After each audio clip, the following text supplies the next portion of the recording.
Hi, this is the third part of the book Atomic Focus Book, Becoming a Focus-First Person. In this section, Zahariades explores how sustained focus is not just the result of daily tactics, but also the byproduct of identity. He suggests that we must stop thinking of focus as merely something we do and instead begin to see it as part of who we are. This identity-level shift can radically increase the consistency and quality of our attention over time. He draws on James Clear's framework from Atomic Habits, stating that identity-based habits, those that align with the person you believe yourself to be, are more resilient and automatic than those based purely on goals or motivation. For example, it's much more powerful to say, "I'm the kind of person who works with deep focus," than "I want to focus more." Identity makes behaviors sticky. Zahariades encourages readers to adopt what he calls a focus-first identity. This doesn't mean becoming antisocial or rigid, but rather prioritizing attention stewardship as a defining personal value. People with this identity say no to activities that dilute their attention, protect their peak energy time for important work, view distractions as threats to integrity and momentum, treat the mind as a high-performance tool, not a dumping ground for noise.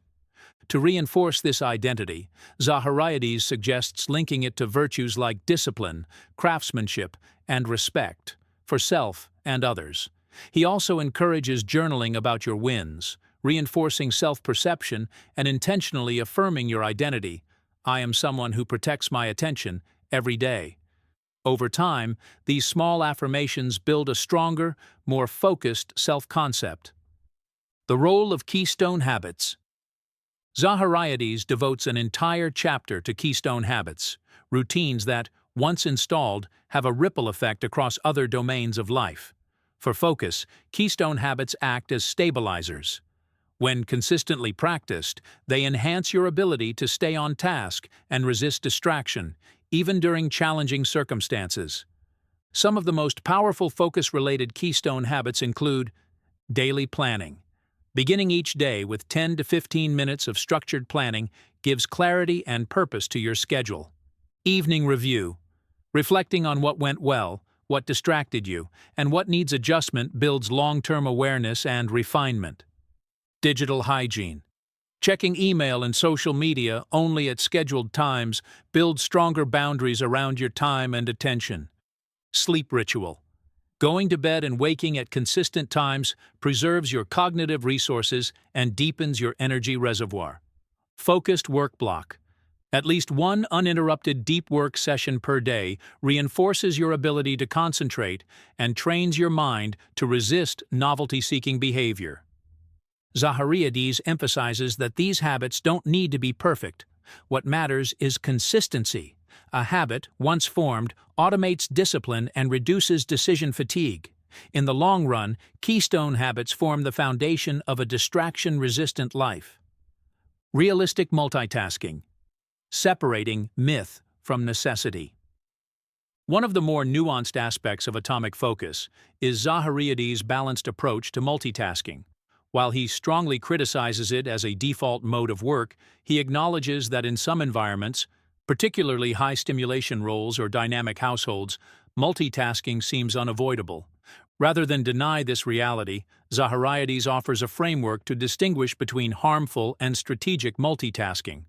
Cognitive multitasking, trying to do two mentally demanding tasks at once, e.g., writing a report while responding to emails, is counterproductive and leads to attention residue. Background multitasking, such as listening to music while doing repetitive manual work, is less harmful and may even be beneficial in low-demand contexts. Batch tasking, which involves grouping similar shallow tasks, e.g., answering all emails in one block, can look like multitasking, but is actually a form of structured focus. Zahariades warns that our brains are wired for single tasking. Attempting to divide attention between complex activities depletes energy rapidly and leads to inferior outcomes. However, by identifying which tasks can be batched or paired with low-focus activities, e.g., folding laundry while listening to a podcast, we can make multitasking less toxic. He suggests a simple method for managing conflicting demands. List the tasks you need to complete. Rank them by cognitive load. Eliminate or delay the non-essential. Batch the shallow work. Schedule high-focus tasks during uninterrupted windows. The core idea is that multitasking should be the exception, not the norm. And when it must be done, it should be approached deliberately and strategically, not reactively. Dealing with boredom and resistance. Zahariades addresses a quiet but common enemy of focus: boredom. Many people break their concentration not because of external distractions, but because they internally disengage. When a task feels tedious, repetitive, or slow to yield results, the mind naturally seeks stimulation elsewhere. This is especially true in an age of infinite dopamine sources just a click away. The author explains that boredom is not a sign that something's wrong, it's a training opportunity. The ability to remain engaged with a task even when it isn't exciting is a mark of professionalism and maturity. Focus is not about chasing thrills, it's about directing your attention in service of your values and goals.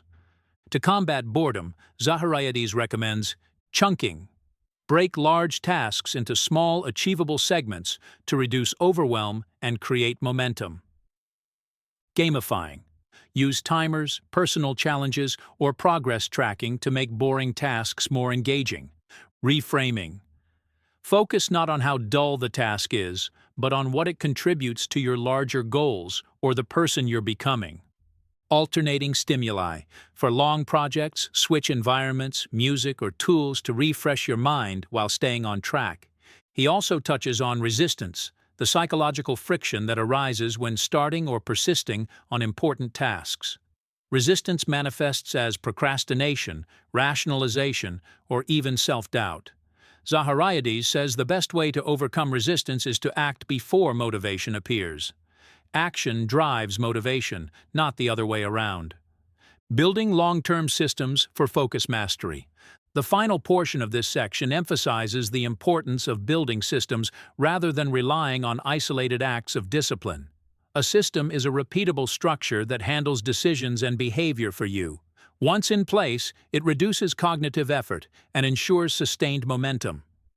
Zahariades outlines what a long-term focus system might include: weekly planning sessions where you review goals, define priorities, and block time for deep work.